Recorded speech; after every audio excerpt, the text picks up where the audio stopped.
There's really 4 key elements that are required for any good shave. Well, number 1, you need to make some time for a good shave. If you can't make the time for a good shave that day, don't have a shave that day. Number 2, you need plenty of warm, hot water. Number 3, you need a decent shave prep. Number 4, decent, sharp razor blade. Oh yeah, and number 5, you need some bristles.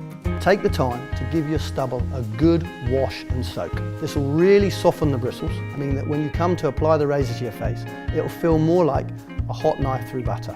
Whatever shave prep you choose to apply, take some time, and I mean 35 to 40 seconds, to massage it properly into all of your beard. The act of massaging will really help lift the pile of your beard off the skin, which will just mean that you're more likely to catch more bristles with each pass of the razor. You're just going to get a closer and more comfortable shave. Now it's the easy bit, it's time to use the actual razor itself. For most of us, shaving with the grain is the way to go forward. The grain for most guys tends to grow down on the cheeks, on the lip and on the chin, and grows up from the base of the neck. You could imagine it very similar to stroking your dog or your cat. You stroke it in one direction, there's barely any resistance. Going against the grain, you're going to have trouble, unless you have skin of a rhino.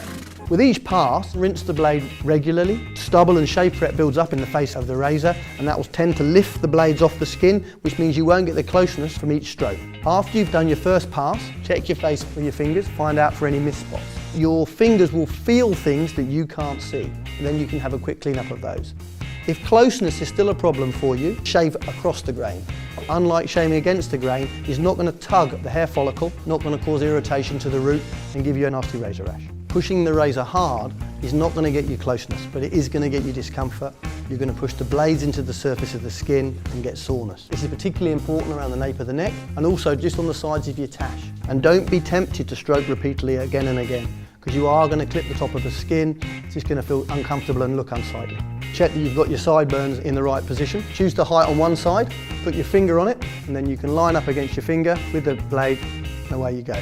Otherwise you end up chasing your sideburns up the side of your head, trying to get them to balance.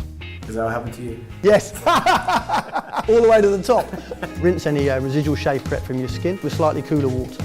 The cooler water will help close those pores up naturally on your skin, pull the stubble back into the skin a little bit as well, so you get that really nice post-shave smooth skin feel.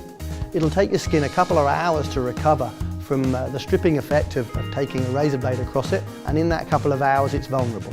So just the application of a balm or a moisturiser is going to make sure it's protected whilst it regains its own natural protection.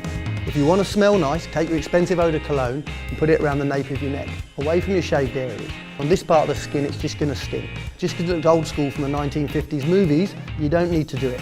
Why suffer to smell nice?